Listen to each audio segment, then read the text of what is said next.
Okay. Good morning.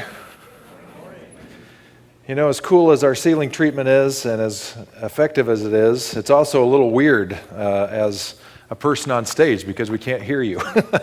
So if you're alive and well out there, anybody watch the Olympics this morning at 5 a.m.? All right, no spoiler, but gold, all right. Saved you a few hours there. As we get going here, we've got a series today that is underway thanks to Angie's capable leadership last week, kicking off this Holy Currencies series that'll take us right up until Easter. And she spoke about the currency of relationship last week. The idea is that we are a part of the flow of God at work around us, within us. And these different currencies are our way of helping that along, of directing it in certain ways, and being aware that we have the capacity to put a kink in that hose or to be a when stop for the things that God is wanting to do. In other words, when we choose to hold on to these gifts, these currencies, we may actually be in the way of what the God of love is trying to do. These are the different currencies that we're going to look at over the next few weeks. We already talked about relationship. I'm talking about truth today. Next week, I got a special guest coming in, just happened to be in the area, and what he is really good at has a lot to do with wellness. His name is Jonathan Foster, and his story is similar to mine in terms of being a pastor and then going through a range of things, including getting in trouble for being inclusive and affirmative of LGBTQ neighbors. He was defrocked because of that, because of his tradition. That could happen because of ours. I'm still a reverend doctor here in your midst, which is good. He's going to be talking next week about an issue that we all need help with in terms of wellness, but none of us are great at it, and that has to do with grief. He wrote a book, we have limited copies of this, called Indigo, The Color of Grief. This is written in a poetic form, and it was born out of his own strife. About 10 years ago, his daughter and boyfriend left on New Year's Eve to bring in the new year, and she never came home. Got in a car wreck, and it ripped her from life. And at that moment, he just had a theological crisis. How could God possibly be in control and allow that to happen? How could God, if God is in control, how could God possibly be loving if that happened to my daughter? Very, very real stuff. I want to suggest to you that all of us struggle with grief, and all of us, all the time, are grieving. Yours may be personal that you can dial in right now, but collectively we can all grieve the things that are happening in our world. The pain, the genocide that we see, the wars, the strife, we can grieve with that. We can grieve the strife and the disunity that we see, the discord in our own country. There's much to grieve. And then whatever you're going through, because life is a series of death and resurrection all the way through. All the way through. It is the perennial cycle. And there are many deaths that all of us have experienced in our life, just as human beings, leaving one season, one era for another, transitioning from one place to another. We all need help with this, and he has a lot to say. So that's coming up next week. Then we'll get into some stuff about, well, what do we do with our money? What do we do with our time and place? And you may not realize this, you are all leaders in some capacity. How are you using your currency of leadership in the world today to be a part of the flow of God? So that's what's coming. Today we're talking about truth, and we'll get to that in a second. And one of the things that I want to share with you first has to do with a truth that we don't often like to remember or talk about much. You can't see all the detail of this, but these were the indigenous American nations before a lot of those got wiped out or moved on. And right here in Napa Valley, the Wapo tribe primarily, but also the Patwin tribe, and up to the north area, the coastal Miwok people called this area home for 10,000 years. I was talking to somebody who's an expert on this here in our area, and she told me that our area has the longest, deepest history of indigenous people than anywhere else in our country, right here in Napa Valley, because it is so fertile. and because it's so lovely and such good wine. Well, I don't know about that, but that could be a part of it. Who knows? And I just want to recognize that that's the ground that we're on, and that because of Mexico moving north and Catholicism right along with it, and then eventual U.S. expansion into the West, that slowly and surely, beginning primarily in the mid-1800s, slowly and surely, the Wapo, the Patwan, and the coastal Miwok people were moved out, away from their homes, as part of a larger genocide that we conducted here in our nation. And untold people lost their lives. And we don't hear that story a lot because their story's not told as much as it should be. That's a truth problem. Usually the victors are the ones who write history from their perspective. Western expansion. We had the right to come and do whatever we needed to because God was with us. Whatever we do, therefore, if God wants us to do all of this expansion, it must surely be blessed and okay with God. So we tell ourselves. So we tell ourselves. But what are the stories of the other people in play? And so today, we happen to have an interesting intersection with history because next weekend, so we're close enough, next weekend, our Jewish brothers and sisters around the world will be celebrating the festival of Purim. Purim literally means to cast lots, but it has to do with a particular story in the Bible, a very unique story in the Bible of Queen Esther. How many of you have heard of the story of Esther in the Bible? Very good. And it is a story with different voices that need to be heard in order to understand the greater truth. In his book, Holy Currencies, Eric Law says this about truth. It says, the Hebrew word that is translated as truth, emet, is composed of the three letters, aleph, mem, and tav, the first, middle, and last letters of the Hebrew alphabet. The composition of the word may signify that in order to discern the truth, one must know the beginning, the middle, and the end of the event. There is no half-truth in the Hebrew emet. We cannot take one moment, one feeling, or one perspective and call that the truth. For this reason, we do not select one verse from the Bible and use it in a polarizing way to make judgments, calling that verse the truth. To discern the truth, we need to read the whole Bible from beginning to end. From his Chinese heritage, he offers this.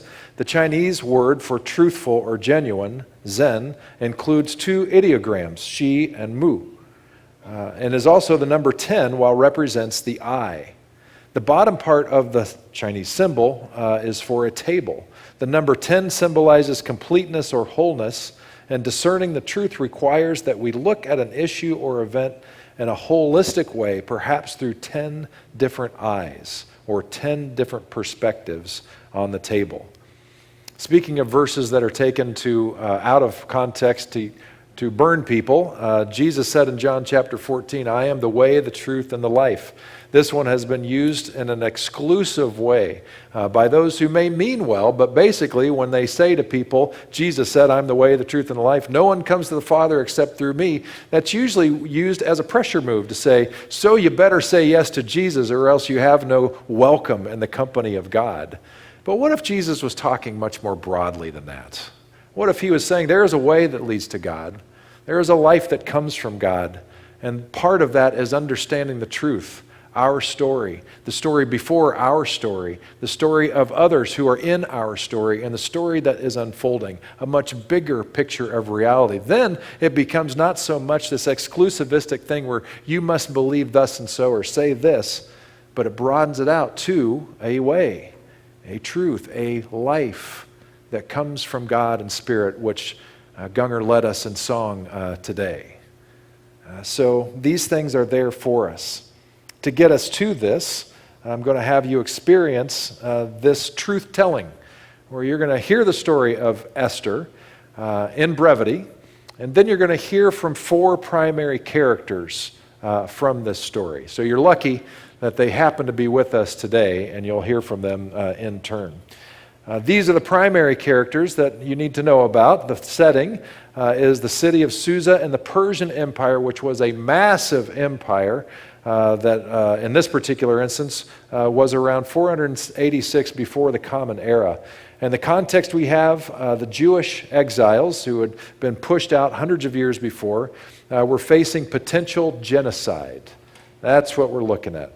The characters include King Xerxes, who was a temperamental ruler of Persia, Queen Vashti, who was banished for dishonoring the king, Mordecai, the Jewish cousin adopting father of Esther, Haman, vizier to king, bent on Jewish genocide, and Esther, the new wife of king who is Jewish. This is how it all started. You had this massive party being thrown by King Xerxes to celebrate the goodness of the kingdom and the majesty. The party lasted 180 days, half a year. No expense was spared. All the wine was pouring freely. People just came to party. The king wanted to show off his lovely wife, Queen Vashti, and invited her to come before him to celebrate her beauty. Vashti refused. A public order. And all of a sudden, King Xerxes was very embarrassed. What should I do when my queen chooses to disobey an order at a public event? And all of his, you have to do something. Banish her as a lesson to everyone who would dare publicly humiliate you. And so she was banished. Now they had a problem. We need a new queen. How shall I find a new queen? He asked. Well, we think you should do a canvas of the entire empire. Invite the most beautiful women to come and audition for this new role. Bring them in. We'll pamper them and clean them up for an entire year of spa treatments so they'll be at their level best. And then you can choose from a hand-picked number from the ones that rise to the very top. That seemed like a good enough idea, and so the word went out and these women came. One of those women was Esther. Esther was an orphan. Both her father and mother had died, and she had ended up being adopted by her cousin, Mordecai, who was looking after her. Esther apparently was beautiful and was there to make her attempt at becoming the next queen. But Mordecai, her cousin slash stepdad, said, hey, I've got a word for you. As you go through this process, do not let them know that you are Jewish. Do not let them know that you are Jewish. And she agreed. Well, she learned as much as she could through that year process and learned that it was better to be restrained. And so when she was brought before the king, she didn't ask for anything more than was suggested to her. The king was enamored. Before you knew it, a crown was put on Esther's head. She was now the queen of this vast empire. Well, along the way, Mordecai, the cousin, worked at some low-level job at the gate, and he heard about a rumor about two guards who were conspiring to assassinate the king. He let Esther know. Esther passed word on where it should, and the king was saved. His life was never under threat because she made that deal. Nobody noticed that Mordecai did this. He was never celebrated, at least at that time. Eventually, this man named Haman comes into power. He's not king, but he's a vizier. He's about as high as you can get, the right-hand man to the king. And part of the deal was that wherever he would walk around, people were required to bow and honor to him. Except for one man, Mordecai. Every time Mordecai was in the path of Haman, everybody else would bow, but Haman would stand tall. He would never bow to this Haman character, and it drove Haman nuts. Haman was so furious about this obstinance that he went to the king and said, my king, there is an entire group of people in our empire that will not bow down to the crown. It is better for us to wipe them out. Don't you agree? To keep our unity strong, get rid of the people who are the problem. And the king agreed and wrote an edict. He gave the signet ring to Haman, and he put it into law. He set a date in the not too far future, and the date was set. On such and such a date, all Jews everywhere would be eradicated from the empire of Persia. Well, this got to Mordecai. Everybody heard about it, and they were ripping their clothes apart. It was this horrible thing that certainly didn't make Mordecai any more likely to bow down before Haman. And it continued to drive Haman crazy. He went home sullen, thinking about all of this stuff, and he was just beyond himself, beyond upset. And he was asking his family and friends, what do I do? Well, maybe you should have this guy killed for being such a jerk to you as you're walking around, not doing what he's supposed to do. Why don't you build a gallows and hang him from it? Get the king on your side. He'll be behind you on this. He doesn't care. It'll be your decision. And so that very night, he built this massive gallows to hang Mordecai on the very next day. Little did he know that that very night, while the king was asleep, he couldn't sleep. He kept stirring overnight, and to help him go to sleep, he asked his people to bring him some very boring material to read. My sermons from the last 26 years. Not quite, but close. The chronicles of the events that had happened in recent history. And one of the stories that was told was about Mordecai uncovering a plot for his assassination. And when he heard about this, he said, did anything ever happen to celebrate or to honor his decision? No, nothing had ever been done. Well, we need to do something about that. The very next morning, here comes Haman, ready to ask for permission to kill Mordecai on the gallows that he just constructed the night before. The king blurts out, hey, Haman, what is the best way to honor somebody who has done great things for the king, that the king wants to honor? And he said, well, the best thing you could do, really, is put him in some very fine clothes that you yourself have worn. Let him be paraded around the city on a horse that you once rode, and let a person shout aloud to how wonderful this person is and how celebrated they are by the king. Well, Xerxes heard that and said, fantastic. I want you, Haman, to do that for Mordecai. And immediately Mordecai is like, oh, this is not great. And worse, Haman is like, this is my nightmare, the last thing I want to do. But he had to do it. Time went on. And finally, Esther, this is part of the story that is very, very important. After hearing about this potential genocide, Mordecai sends word to Esther saying, you've got to get an audience with the king. You've got to let him know somehow that this is a wrong move. The problem was, if you were not invited before the king, it could mean your death if you just showed up. But Esther decided, upon Mordecai's insistence, that maybe you were born for such a time as this. You must do something. And so she took the risk to save her own people, showed up at court, and luckily for her, the king lowered his scepter so that she could come in and welcome. She didn't plead her case at that time. She just simply said, I would like to host you for a banquet. And they came, the king and Haman. What do you want, my queen? He asked. I want another banquet. She said, okay, come for a second banquet. Finally, they come together. And at this second banquet, the queen, in desperation, says to the king, who asks, what do you want? Says, I want my people to be saved. Who are your people who are under threat? I am a Jewish woman, and my entire people are set for execution, genocide, very, very soon. Well, who is the mastermind behind this plan? And she points the finger at Haman, who is around the same table. Things did not go well at that point. The king excused himself to catch a breath. When he comes back into the room, he sees Haman prostrating himself on the couch with poor Esther, pleading his case. As the king comes in and sees this ridiculous thing that is happening, it does not look good. The optics are terrible. And at that moment, he condemns Haman to death on the very gallows that he built for Mordecai. Quite a twist.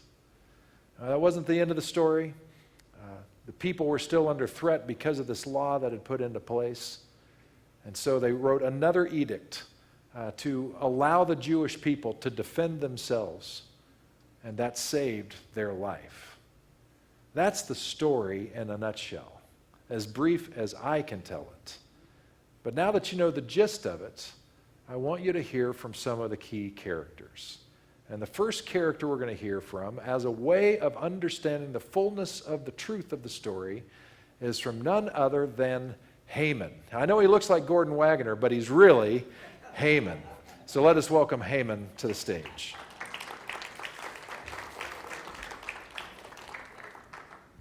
Good luck. They call me a villain. History is written by the survivors. My name is Haman, son of Hammedatha and Agagite. That title means more than most understand, Agagite. Descendant of kings who once ruled before the Israelites crushed us. Old wounds do not disappear simply because generations pass. They settle into the bones of a people. When I rose in the court of Ahasuerus, it was not by accident. The empire was vast, restless, complicated, fragile. Power requires loyalty. Order requires visible hierarchy. A kingdom does not hold together on good intentions alone. The king promoted me above the other officials. It was an honor earned through strategy, counsel, and long service. With authority comes expectation. If the king's representative commands respect, the empire stands firm. If his representative is publicly slighted, authority erodes. And that is where Mordecai enters the story. Mordecai sat at the king's gate, a minor official, not powerful, not influential, but stubborn. When the decree went out that all should bow before me, he refused, not quietly, not discreetly, openly. Every day I passed him. Every day he remained upright. Was it pride, defiance, religious scruple? He claimed it was because he was a Jew. Very well. What is a government to do when personal conviction becomes public rebellion? It was not merely about one man kneeling. It was about precedent. If one official can ignore royal command without consequence, what message travels through 127 provinces? If one people claim exemption from imperial custom, how long before others follow? They say I overreacted, but empires fall through small fractures. Yes, I was angry. I will not deny it. No one enjoys public humiliation. Yet my anger grew larger than personal offense. Mordecai's refusal seemed to symbolize something deeper. A people scattered throughout the provinces who held themselves apart, who followed their own laws, who would not fully assimilate. Different laws, different customs, different loyalties. Difference alone is not treason, but difference combined with defiance, that is instability. So I framed the matter in terms the king would understand. There is a certain people, I told him. I did not name them. Names make things personal. I spoke of governance, not grudges. I spoke of unity, not vengeance. It is not in the king's interest to tolerate them, I said. Perhaps I believed my own rhetoric. Perhaps I convinced myself that this was about national security. Perhaps it was both fear and pride, woven together so tightly that I could no longer separate them. The king gave me his signet ring, and that was the moment that history was sealed. The decree was not subtle, it was decisive. Eliminate the threat, remove the instability, end the question. Yes, it was severe, but ancient politics were not gentle. When the date was set by Lot, poor, it felt like the destiny had endorsed my decision. Even the dice aligned. And then everything began to unravel. The queen, Esther, invited me to a banquet with the king, me alone. I felt vindicated, elevated, seen. At last, the recognition I deserved. And yet, even at the height of that honor, I passed Mordecai, still standing, still refusing to bow. All my wealth, all my promotion, all my access to power, and one man's refusal undid my peace. That should have been my warning. Instead, I built the gallows. Was it excessive? Yes, but humiliation demands resolution. I told myself it would restore order, remove the agitator, silence the symbol. That night, While the structure rose in my courtyard, the king could not sleep. Of all the absurd twists in this tale, that is the one that mocks me most. An empire trembles because of insomnia. The chronicles were read, Mordecai's loyalty was discovered, and I, arriving to request his execution, was asked how to honor a man the king delighted in. For one fleeting moment, I thought the king meant me. My imagination betrayed me. I described glory, robes, a royal horse, public acclaim. Do so for Mordecai the Jew, the king said. And in that instant, something inside me cracked. I led him through the streets myself. I proclaimed his honor, and the city watched. Humiliation, when public, multiplies. Still, I clung to hope. There was yet the second banquet. I would regain footing, reassert my influence, recover standing. But at that banquet, the queen revealed her identity. A Jew. The very people I had condemned. And suddenly the narrative shifted. I was no longer guardian of imperial stability. When the king demanded, "Who is he?" she named me. The garden doors closed behind him. Panic swallowed me whole. I fell, not in attack as it was later interpreted, but in desperation. I begged for my life, the same life I had so easily signed away for thousands. It is a terrible clarity, realizing too late that you have become the villain in someone else's salvation story. They hanged me on the gallows I built. Poetic justice, they call it, perhaps.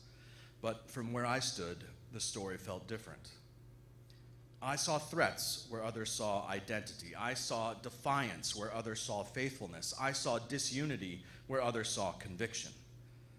Was I driven by pride? Certainly. But wounded ancestry? Likely. By fear of losing control? Without question. History remembers me as wicked. Yet I was also human. Ambitious. Insecure. Shaped by inherited conflict. Intoxicated by power. Unable to distinguish between personal insult and public danger. That is the quiet warning buried beneath my downfall. When leaders confuse their ego with the good of the empire, destruction follows. When fear of difference becomes justification for eradication, cruelty disguises itself as policy. And when honor becomes more important than justice, we build gallows that we ourselves will climb. They celebrate deliverance. They remember reversal. They feast at Purim. And my name survives only as a caution, not because I lacked power, but because I lacked humility.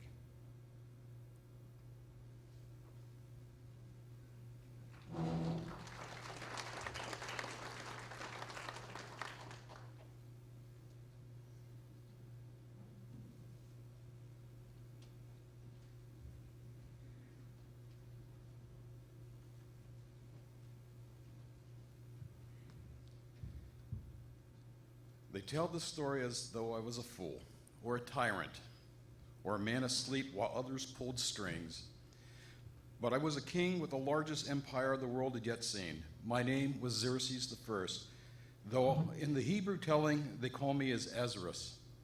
I ruled from India to Kush, 127 provinces, different languages, different gods, different customs, an empire held together not merely by armies, but by spectacle and authority that had to be seen. That is why I held a great banquet in Susa, 180 days of display, gold couches, phosphori pillars, wine without limits. It was not vanity alone, it was politics.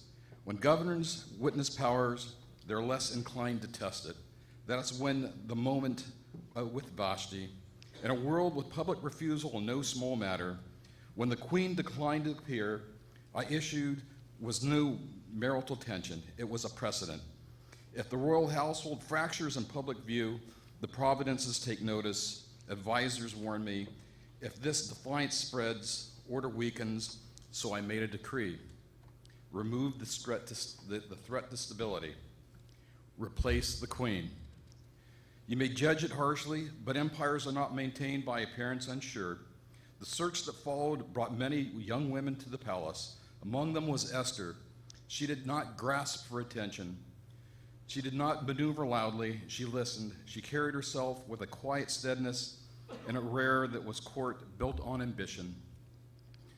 When she stood before me, I chose her. Was it love, affection, political instinct? Perhaps all three. The king does not often have luxury to separate the issues. For a time, the empire moved forward. Campaigns abroad, administrations at home, endless petitions, disputes, promotions. One of those promotions was Haman. Haman was capable. He was sharp. He was strategic. He understood hierarchy. I elevated him because I needed strength by my side. When you govern with vast territories, you're relying on trusted officials. Delegation is not weakness, it's a necessity. Then he came to me with a concern about certain people. He spoke carefully. He did not frame it as a personal grievance. He spoke of laws that differed, customs that resisted integration, of potential unrest. I could have investigated further, certainly. But kings rule on council, and at that moment, nothing in his presentation suggested private vendetta. Empires have been undone by internal fractions before. I chose decisiveness over hesitation. I gave him my signet ring. At that moment, history holds against me. From my perspective, I was preserving cohesion. From theirs, I was signing a death warrant. Queen Esther later approached me unsummoned. I was surprised. The law was clear. Entry without invitation could mean death. The rule existed for protection of the throne, of the ruler, and of order itself. But when I saw her standing there, something in me resisted rigid enforcement, so I extended my scepter. Kings are not always made of stone. At the banquet, she invited Haman and me. A sensed tension, but not the source. Court life often swirls with intrigue. One learns and waits before reacting. That night, I could not sleep. Strange how something so small shifted destiny. The chronicles I read were out loud. I discovered that a man named Mordecai had once exposed a plot against my life, and he received no reward. That unsettled me. Loyalty unrecognizes breeds cynicism. I asked Haman how to honor a man the king delights in. His answer was lavish. I approved it, then decreed it towards Mordecai. I did not know the rivalry existed. I saw only justice overdue. When Esther finally revealed her petition, the truth emerged in a way I could not ignore. My life and my people. My queen was among those condemned, and suddenly what had seemed like policy became personal. Anger arose in me, not only at Haman, but at the realization that I had been maneuvered without my full understanding. I stepped into a garden not only to cool my temper, but to calculate. A king must never appear to be trapped. When I returned, I saw Haman fully on Esther's couch. With the desperation of folly, the optics were catastrophic. In royal courts, perception is reality. An official condemned by queen and seemed compromising in her absence, his position was now irrevocable. So I ordered his execution, swiftly, decisively. Some call it impulsive, but delay invites instability. Yet even then, when another complication emerged, Persian law cannot be revoked. A king's decree once sealed stands. Authority depends on consistency. So I permitted a counter decree. One, the Jews defend themselves. It was an elegant solution? No. But it was pragmatic? Yes. The day came, violence followed, the Jews prevailed, Mordecai rose in influence. Esther's people celebrated that they would call deliverance. From that vantage point, it was history, it was a story of hidden providence and courageous intervention. From mine, it was a study in ruling complexities. You must understand that empires means acting in incomplete knowledge, trusting advisors, balancing strength with responsiveness, appearing immovable while constantly recalibrating behind the scenes. Did I make a mistake? No, certainly. I trusted too early. I delegated without scrutiny. I allowed spectacle and hierarchy to substitute for deeper discernment. But I was not indifferent. When confronted with injustice, I reverted the course and as far as the law was allowed, and I elevated the faithful. I removed the corrupt. History paints me as passive, buffeted by strong personalities. Yet on the throne, every decision feels like you're standing on a fault line. Move slowly and chaos spreads. Move too quickly and unintended consequences ripple outward. The story of Esther is remembered as a tale of courage and reversal. But on my side, it is remembered. Power magnifies both wisdom and error. The king's signature can save or end thousands. And sometimes the most decisive moment in an empire's history begins with something as fragile as a sleepless night.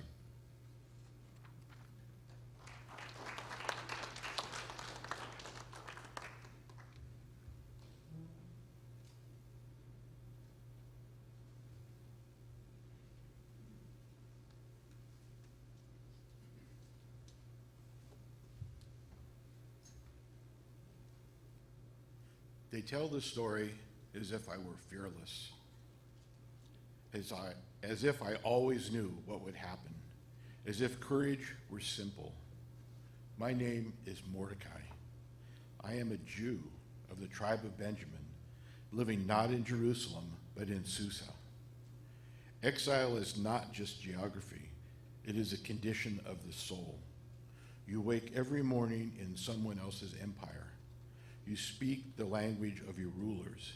You serve in their courts, and you remember. I worked at the king's gate, a minor post, nothing glorious. But from the gate you see everything. Who rises, who fails, who whispers, who plots. You learn that power is a river, never still. I also raised a child. When my cousin's parents died, I took her into my home. Her Hebrew name was Hadassah. In the palace, she would be known as Esther. I taught her our stories of Abraham, of Moses, of exile and promise. I taught her to listen more than she spoke. I taught her that faithfulness often hides rather than announces itself. When the king removed Queen Vashti and began gathering young women, Esther was taken. I could not stop it. I could only advise her, do not reveal your identity. Some call that compromise. I call it survival. We were a minority people scattered through 127 provinces under Xerxes I, known in our scroll as Ahasuerus. Empires do not always look kindly on distinct loyalties. When Esther became queen, I did not celebrate publicly. I watched. I waited. And when I overheard a plot against the king's life, I reported it through her. Not because I worshiped the empire, but because chaos would not help my people. The act was recorded. I received no reward. That did not trouble me. Faithfulness is not a transaction. Then came Haman, promoted above all officials, commanded that everyone bow. And here is the question I have been asked across generations. Why didn't you bow? Was it pride, political protest, personal rivalry? No, it was worship. I will not pretend the line was easy. We lived under foreign rule. We worked in foreign systems. We navigated foreign expectations daily. But there is a line you do not cross. In that moment, bowing was not mere etiquette. It was submission of allegiance in a way my conscience would not allow. Every day he passed. Every day I remained standing. Did I know what it would cost? No. When word spread that I was a Jew and that Haman's rage had expanded from one man to an entire people, I felt the weight of it. Perhaps I could have bowed once and prevented it. Perhaps. But survival purchased by surrender of identity erodes slowly until nothing remains. When the decree went out, destroy, kill, annihilate, I tore my clothes and put on sackcloth and ashes, not because grief is theatrical, but because public mourning is protest when you have no voice in the chamber. Esther sent word asking what was wrong. I sent back the decree itself. And then I asked her something I had no right to demand. Go to the king. Risk your life. Intercede. She hesitated. Of course she did. Anyone who entered unsummoned could be executed. And I sent the words that history remembers. Do not think you will escape because you are in the palace. If you remain silent, deliverance will arise from another place. But you and your father's house will perish. And who knows whether you have come to royal dignity for such a time as this. Let me confess something. I did not know how deliverance would come. I only knew that silence would be complicity. Faith is not certainty about outcome. It is confidence that faithfulness matters even when outcomes are hidden. When Esther agreed to go, asking us to fast for 3 days, we did. No public miracle occurred. No prophet appeared. Just hunger, waiting, and fear. Then the story began to turn. A sleepless king, an old record read aloud, an overlooked loyalty remembered. The morning Haman arrived to request my execution, he instead led me through the city in royal robes. It was surreal. Humiliation reversed in a single breath. But even then, the decree against our people remained. When Esther revealed her identity and accused Haman, I felt both relief and trembling. Relief that truth surfaced. Trembling because royal anger is unpredictable. Haman was executed on the gallows he had built for me. Justice? Perhaps. Irony? Certainly. But the greater challenge remained. Persian law cannot be revoked. So we wrote a new decree, granting Jews the right to defend themselves. Some have struggled with that part of the story. So have I. Deliverance in exile is rarely clean. On the appointed day, our enemies fell.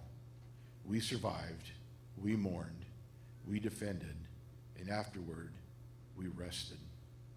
We established Purim not as a celebration of violence, but of reversal, of sorrow turned to joy, of hidden survival. Here is my take on the story. We lived in a world where God's name was never spoken aloud in the halls of power. No thunder from heaven, no parted seas, only quiet decisions made under pressure. Esther's courage, a king's insomnia, a record preserved, a refusal to bow. Small threads. Woven together, they became deliverance. I am not fearless. I felt doubt. I wondered if my defiance endangered others. I wrestled with whether assimilation might have been easier. But if exile teaches anything, it is this. You can live faithfully inside an empire without surrendering who you are. You can serve a foreign king and still belong to a deeper story. And sometimes the most powerful act is simply to remain standing when everyone else kneels.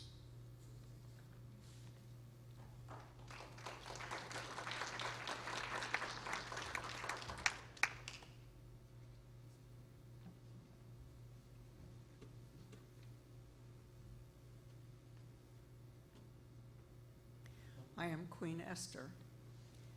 They remember me as brave, and bravery is rarely loud. Most of the time, it feels like fear that refuses to win. My Hebrew name was Hadassah. In the palace, they called me Esther. I was an orphan, raised by my cousin Mordecai in a city that was not truly home. Exile does something to you. You learn to blend. You learn when to speak and when to stay silent. You carry your story quietly, like a folded letter inside your garment. When the king removed Queen Vashti and began gathering young women, I did not volunteer. I was taken. For a year we were prepared.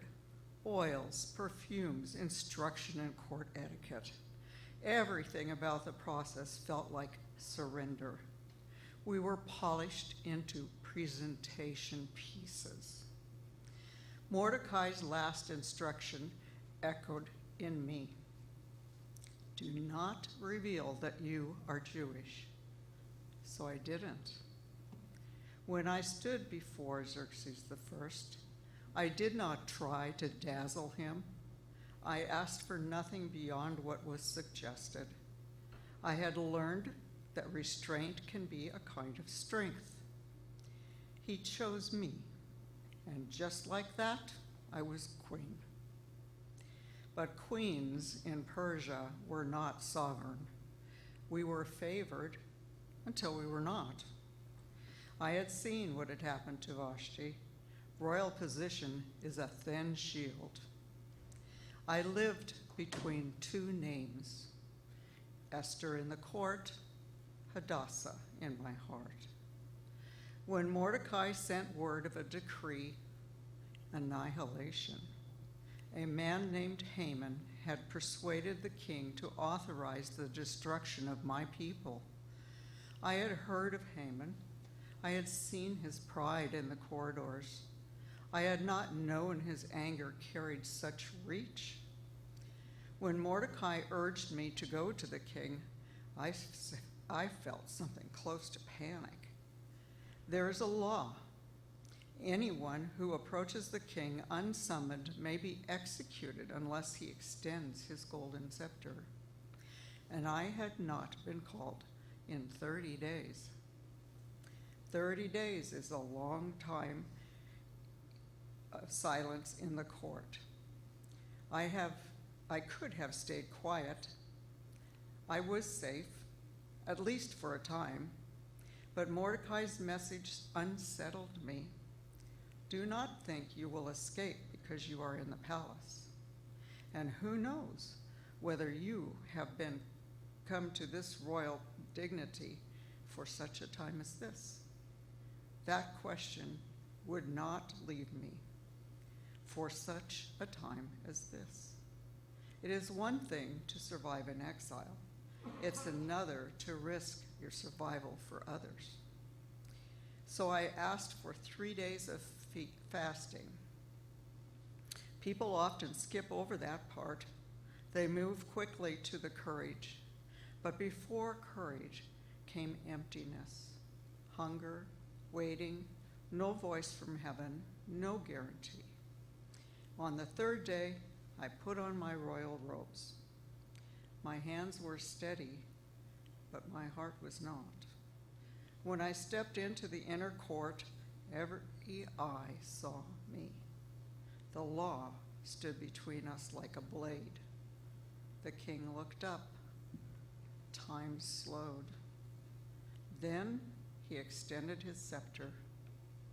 Relief washed through me, but I knew the greater risk was still ahead. I did not accuse Haman immediately. Strategy matters in a court built on ego and impulse. I invited the king and Haman to a banquet, and then another. Why delay? Because timing is power. Because confrontation without preparation can collapse into chaos. Because I needed the king's attention fully turned. At the second banquet, when he asked again what I desired, I no longer spoke in riddles.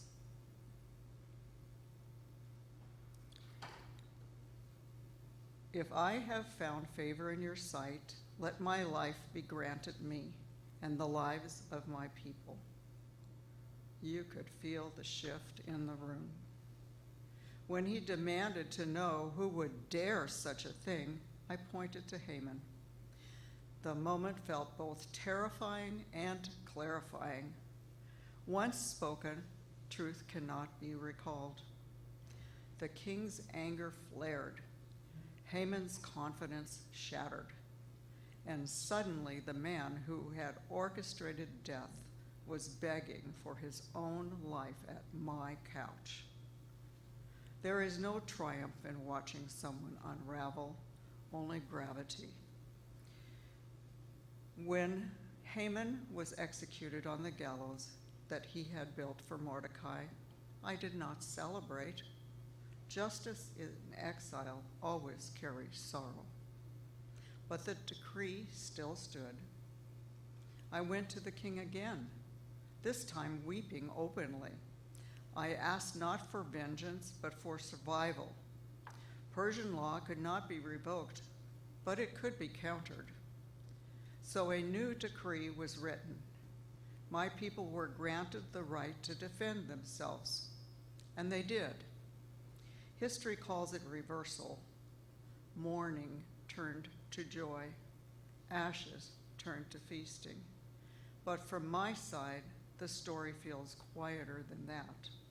It's about living intention, about carrying hidden identity in a visible role, about choosing the moment to speak, about discovering that influence is not the same as security. People say God's name is never mentioned in our story. Perhaps.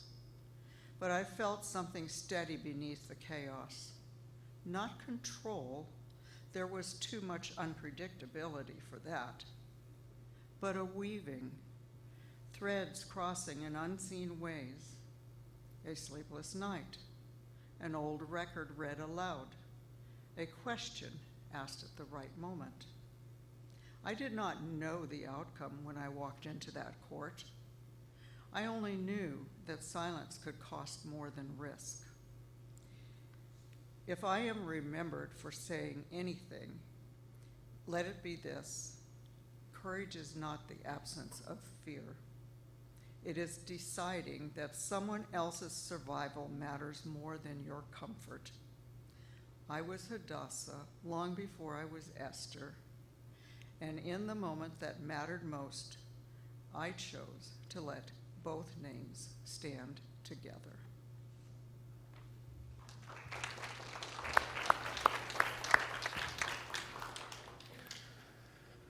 So I hope you enjoyed these different frames of reference from the single story. And I hope more than that, it will help you wonder what are the other story characters in the stories that you're a part of. We all have those different pockets where stories have not been told and understanding isn't there. Particularly on our political divide, could it be helpful for us to be curious about the perspective of the other, whoever that person is? Share stories with each other to see what kind of influence might happen, to see what kind of greater truth might be revealed. In your family stories, what has been the experience of different people around the table? How might that alone help you have a greater picture of the truth? This is part of our pursuit. This is part of what generates life. This is part of a currency we are invited to be a part of.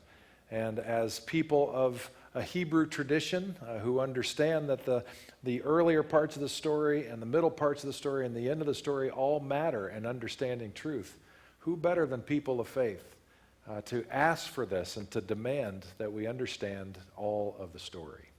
So I hope that's been helpful for you today. I have one final thing before we let you go. I know we started late and we're ending late. But Michael, you want to come up? We have our crosswalk chorus is in need, and asked him to let you know about that. Yeah, so this Saturday, There it is. so this Saturday we're doing the night of worship, and we're going to get the crosswalk chorus going again for that. So if we have your info, if you sang with us last time, you can email tomorrow with the list. But if you could show up to, is the thing at 7? Mm-hmm. So if you could come at 5, if you would like, and if you'd like to just try it out, please come and give us your email so I can send you the set list ahead of time so you can check out some of the songs before we get there. But if you'd like to come and sing with us and be part of a choir on the stage, it'll be fun. Saturday at 5. We'd love to see you there. Cool. And I want to say to those of you who were a part of it, thank you for doing it. You don't know what impact that you had in terms of giving energy to the whole thing and encouraging us to participate more. So thank you for being a part of it, and I hope you'll be a part of it again, and more of you this Saturday. All right, you glad you came? Please say yes. All right, thanks for coming. We'll see you next week.